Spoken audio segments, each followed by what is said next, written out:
Remember, a Hallmark card, when you care enough to send the very best. Hallmark Theater, a series of dramatic programs especially devised and directed by Albert McCleary for Hallmark Cards. Just as early craftsmen used their hallmark as a symbol of perfection, the hallmark on the back of greeting cards is a sign of perfection. It means you cared enough to send the very best. Today, Hallmark Theater invites you to witness Line of Duty by Guy DeVries, adapted from a story that originally appeared in the American Legion magazine.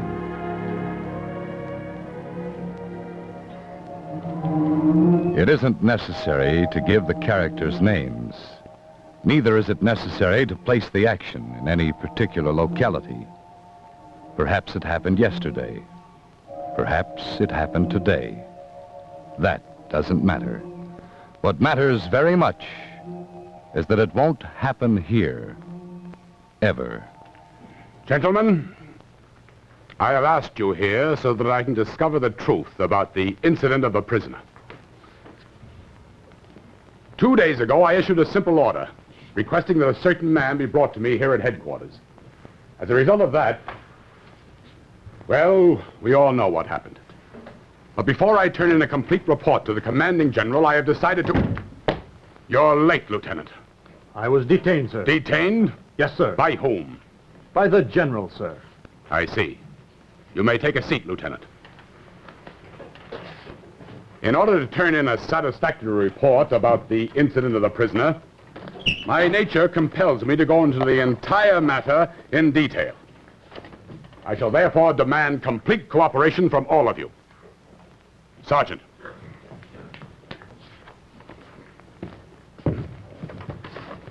Sergeant, you were the first one to come in direct contact with the prisoner, isn't that so? Yes, sir. Will you tell me how? Well, sir, I received written orders to arrest the man. Are you sure of that, Sergeant? Sir? Sure that the order said arrest? Well, it didn't exactly say arrest. It said to pick him up. Then why did you consider it an arrest? Well, pick up or arrest. What's the difference? All right, Sergeant, continue. Well, sir, I said continue. Well, I went to the prisoner's home. As you know, he's a laborer and lives in a little house. Just tell me what you did, Sergeant. I can fill in the details of local color myself. I knocked on the door, it opened, and a woman looked out.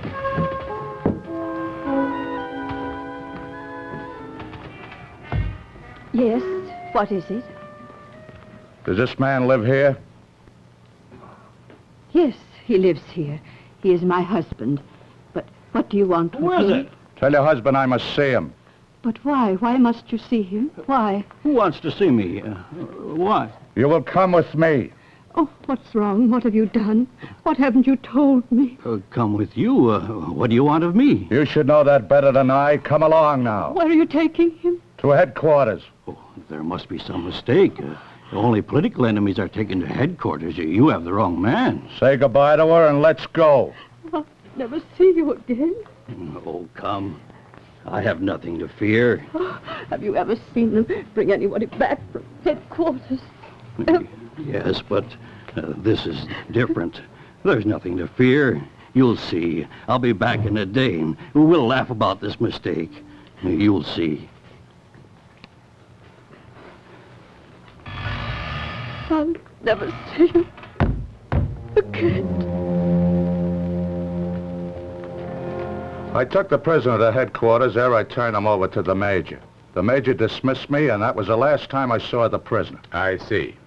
Sergeant, you admit, then, to being the first one to use the word arrest. Well, sir, Answer my question. Yes, sir, I was. You may go back to your chair, Sergeant.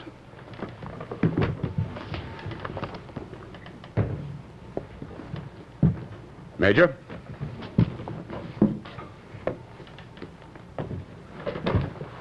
Well, Major, we meet again. Yes, sir. It's been quite some time, hasn't it, sir? Almost 10 years. You were only lieutenant then. You've come a long way. I had some fortunate breaks, Colonel. There was a local uprising. And 10 suspects were shot. I remember it well. I was under orders, sir. And you carried them out exceedingly well. Yes, Major. You've come a long way. Now then, the prisoner was brought directly to your office. Yes, sir. Well, sir, I left the prisoner alone for a moment to collect his thoughts. I was completely impersonal to the prisoner at all times, sir. Yes, Major. I have no doubts as to what your attitude must have been. You're being unfair, sir. Your story, Major. Yes, of course. Well, I left the prisoner alone for a few minutes, and then I walked into my office.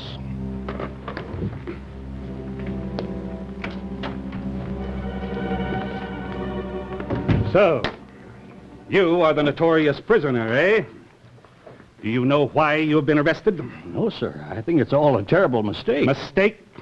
Be careful what you say, my good man.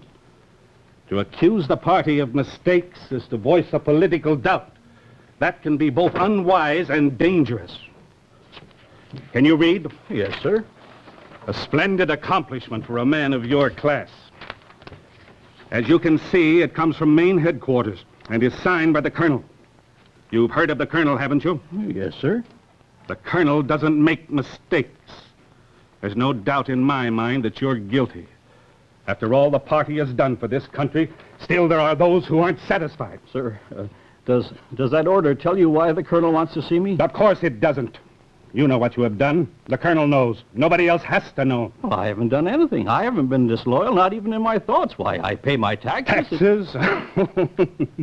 Do you think the colonel would be bothered with so insignificant a thing as taxes? Oh, my good man, really? You will be taken to Junction K, where you will be turned over to the lieutenant. And you shall be placed in handcuffs. Handcuffs? Handcuffs. Well, I won't try to escape. I'll go peacefully. Colonel, I want to see the colonel right away. Don't you understand that I've been accused falsely and I have to get rid of all suspicion? Oh, I don't need handcuffs.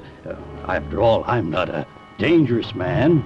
Then it was you, and you alone, who authorized the handcuffs. Well, sir, yes, sir, I did. Why? Well, sir, it's a long way to Junction K. I knew nothing about the man, nothing about the nature of his crime. The last revolution taught us to beware of the apparently innocent. Even now, the underground forces are at work, trying to destroy the glorious work which the party Spare me your opinions, Major. It wasn't wise or prudent of me to take unnecessary chances. I was only acting in the line of duty. The line of duty? I see. Is that going to be your line of defense? I don't think a defense is necessary, sir. It's a fact. After all, sir, I think you'll agree the safety of the party is more important than the physical discomfort of one insignificant individual. Insignificant? Is that your opinion of people, Major? Insignificant? Well, Colonel, sir, you know that to be true yourself. Compared to the party, what is the individual but insignificant? And that includes yourself, too, Major. Yes, sir. That includes me, too. Yes. You've come a long way. That's all, Major.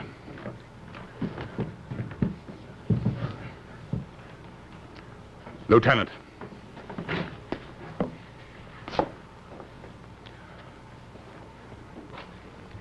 You're a stickler for military courtesy, aren't you?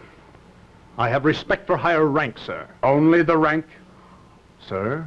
Can you separate the rank from the individual? I don't understand your question, sir. You may sit down, Lieutenant.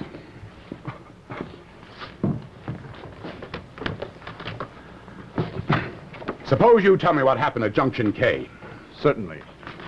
I had received my instructions from the Major earlier in the day, so I was fully prepared. I was to guard the prisoner and deliver him to you the following day. He came into my office dragging his feet. He could have been tired, but he could have been doing it just for effect. A lot of political prisoners try to use age as a defensive weapon. I'm hardly a gullible type of man.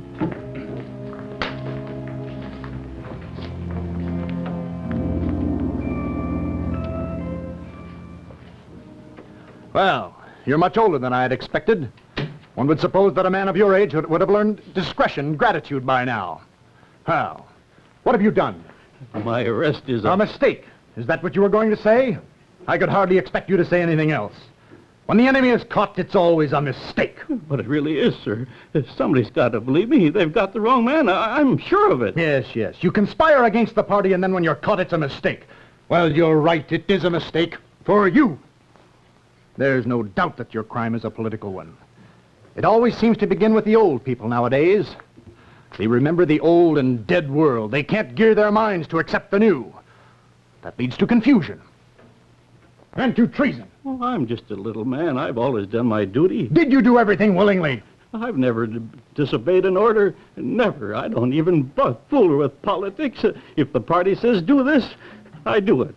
All I want is peace and to be left alone. You'll have your chance for that tonight. Our prison cells are not the cleanest, but they're the loneliest.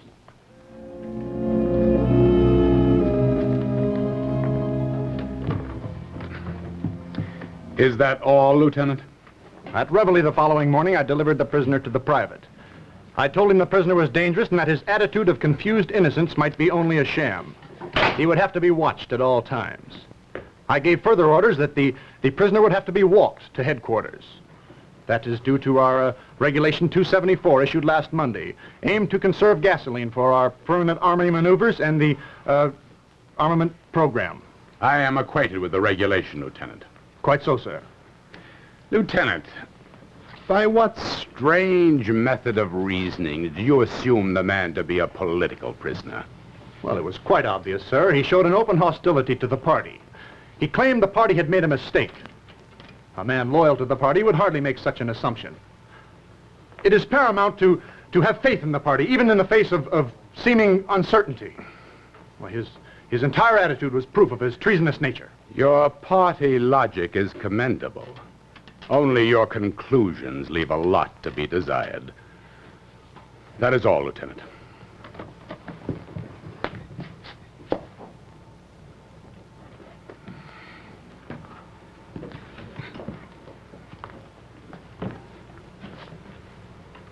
Private?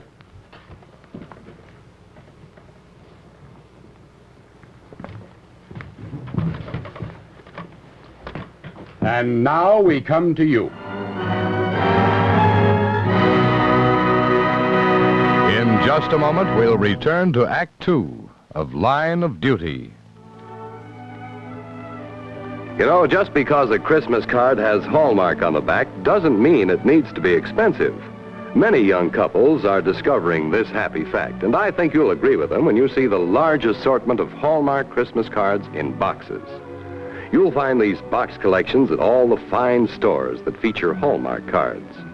For only $1, you can have Christmas cards designed by famous Hallmark gallery artists. Ones like Grandma Moses and Norman Rockwell. Then there are Currier and Ives prints. Lovely Kodachromes reproduced in sparkling color. Cards that make a shadow box so your friends can stand them up on the mantle. There's a comic box, a special one for a couple or a family to send. And then there are the two big budget-wise boxes, the Thrifty box and the Big Value box, which contain as many as 25 Hallmark cards for $1. Proof positive that you can send a Hallmark card to your friends and stay well within any budget limitations. See these box collections of Hallmark cards tomorrow, and then see how easy it is to send a card with Hallmark on the back when you care enough to send the very best. And now we return to the second act of Line of Duty. Well, Private, it's ironic. The lowest rank commands the highest attention. How long have you been in service? 2 years, sir. Volunteered? Oh, no, sir. Why not? I didn't think I was cut out for military service. To judge by what happened, that appears to be true. What did the party's compulsory aptitude test reveal about you? I was rated politically immature and unstable. I suppose Army life has helped. I don't know, sir. Suppose you begin. The prisoner was turned over to me at 10 minutes after 6, and we began our walk to headquarters. It was quite a day. Air was cool. My pack felt almost light. The old man was dragging his feet. I guess he hadn't slept all night. I know I wouldn't have if I'd been in his fix. So, at about 9, I called for the first rest. You look tired, old man. I'm not so strong anymore. I get out of breath easily. If this had happened last week, you'd have got to go by car. But now, with all these new regulations... What do they want you for at headquarters? I don't know. And I don't care anymore. It's all like a horrible nightmare. Things weren't like this in the old days. Well, you'll find out soon enough. What a day. When I was your age, I used to go fishing on a day like this. That was before the revolution. I don't even remember if things were worse then, but I do know that then a man had a little peace and had a little life of his own. You must be older than I thought. By the time I was born, there was nothing but the party. Tell me what it was like before the party. Oh, I can't tell you that. Oh, I forgot. It's against the law to ask that question. Yeah. Well, it doesn't matter. I read the books in school. It was called capitalism, wasn't it? The suppression of... the freedom of competition and suppression of the laborer. Is that right? I guess you can't remember what things were like before this world that you live in now. I get curious sometimes, especially when there's an idea in my head that the textbooks don't answer. Oh, well, as long as you make the best of things, I guess nothing's too bad. Sir, could I have a drink of water? Well, that's not permitted. I only got the one canteen. I'll just take a little, just enough to get the dust out of my mouth. Do you know what would happen if I were caught? Oh, and it wouldn't be the first time I'd done something on my own against regulations. Seems like everything you do nowadays is in violation of some regulation or another. Here, I'll help you.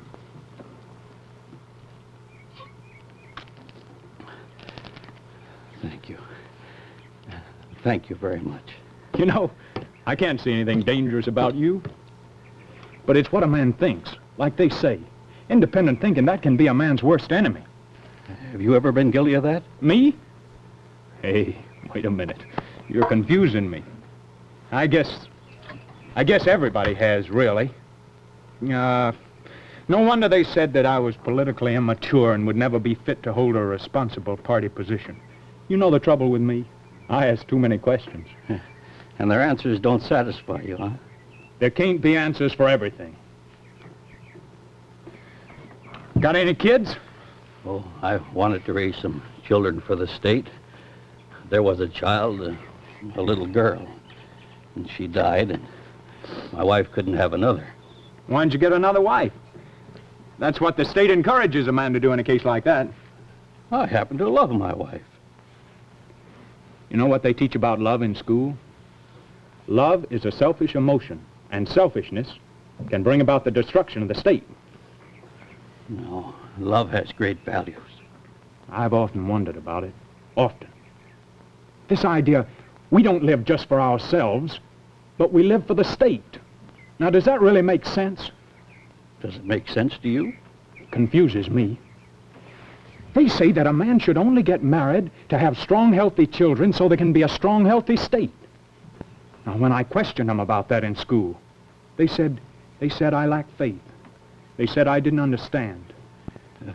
Then you've never been in love? No, not in the way I think you mean. Oh, I've been to the accepted camps and looked about for somebody. I must marry sooner or later. Not to marry is treason. Well, if I can't find anybody, the medics will pick me out somebody to make a suitable wife, someone who will be a good mother. Everything is very scientific now, isn't it? From birth to death, it's the state. Always the state. It's hard to remember that there was ever anything like happiness. The revolution brought us the party, and the party told us to accept reality. What have they given us?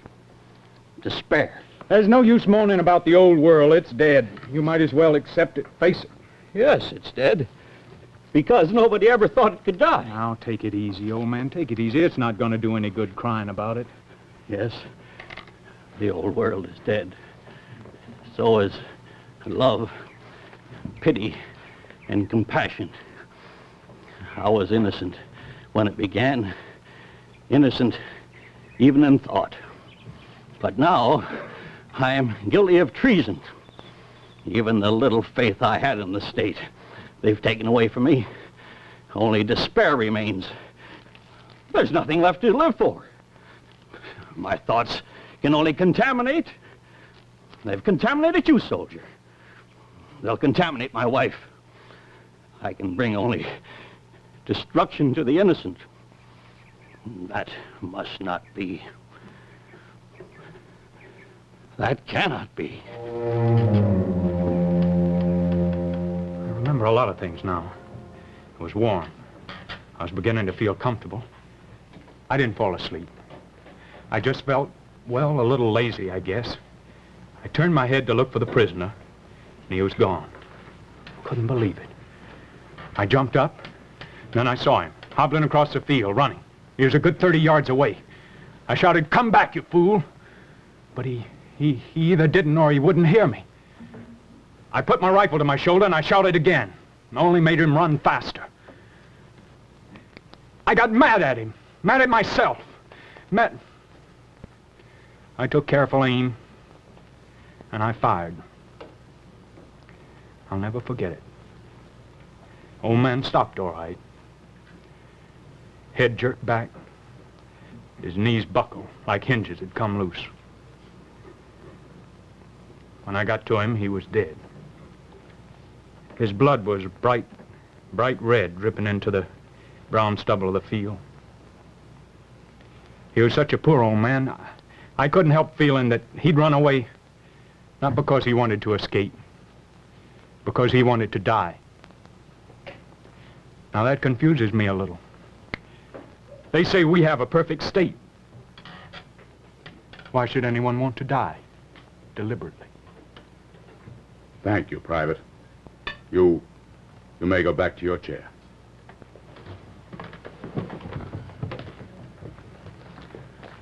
So now we know the whole story, don't we? The whole story, except why I wanted this man brought to me here at headquarters. Oh, gentlemen, I shall tell you. There was a slight error in our official records. A small oversight. I wanted the man merely for the purpose of recording his fingerprints on our citizen registration cards. Now the man is dead. The card in our files will be destroyed, and he will be forgotten. But not by everyone. Not by you, Sergeant, who started the chain of events by turning a simple order into an arrest. And not by you, Major, who placed him in handcuffs and labeled him a criminal. And not by you, Lieutenant, who assumed him to be a political enemy. And not by you, Private. Especially not by you.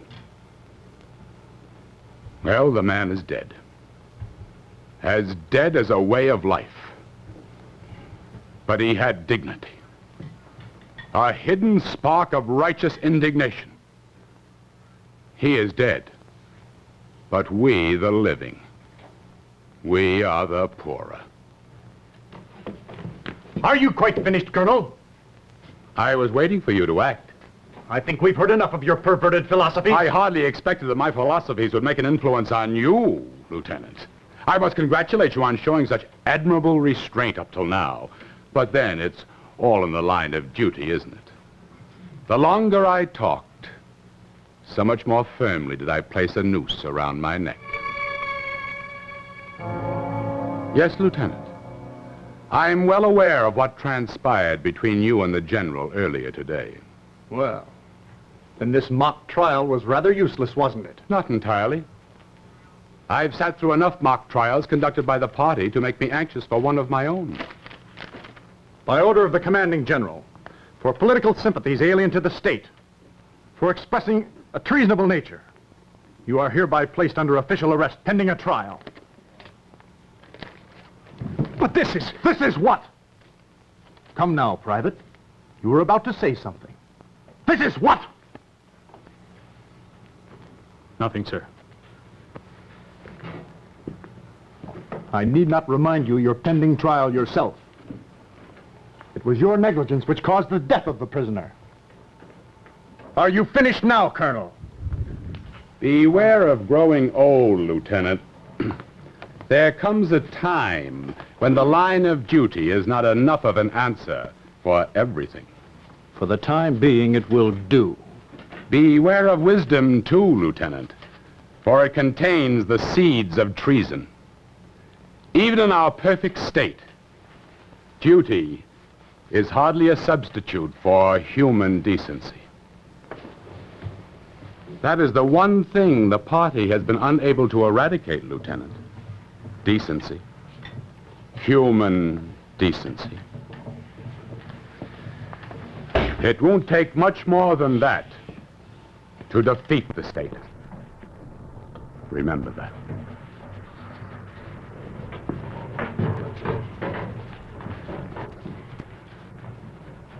I'll remember.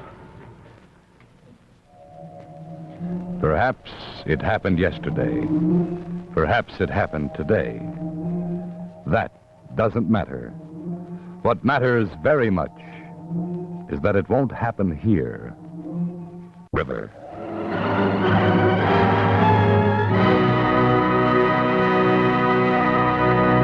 Ladies and gentlemen, the past national commander of the American Legion and publisher of the American Legion magazine, James F. O'Neill. We of the American Legion are especially proud that the Hallmark Theater chose to adapt a story from the American Legion magazine for the play you've seen today. The American Legion and its magazine has been, and will always continue to be, ever alert to the threat of communism. The American people must also be vigilant. We can hold the precious freedom of our country only with your help as individuals. With Election Day just 2 days away, I would like to call your attention to the Legion's nonpartisan request, urging all Americans to vote as you please, but please vote. Tomorrow night, Election Eve, 4 million Legionnaires, members of the auxiliary, and their friends across the nation will light their porch lights or other front lights in a gigantic torchlight parade. This vast ribbon of light stretching across the nation between 8 and 9 p.m. will serve as a reminder to all that the next day is Election Day, the day to vote. May we ask you to join with us in letting freedom shine from 8 to 9. Thank you. We'll see you at the polls. Between now and Tuesday, it's the duty of every American to consider each of the basic issues, those that affect every American. Then vote as your judgment and conscience dictate. Who is best qualified to bring peace to America? Who is best qualified to guide our foreign policy? These and other questions are to be answered. Every American should think these questions over very carefully and then vote. The Hallmark Theater is devised and directed by Albert McCleary.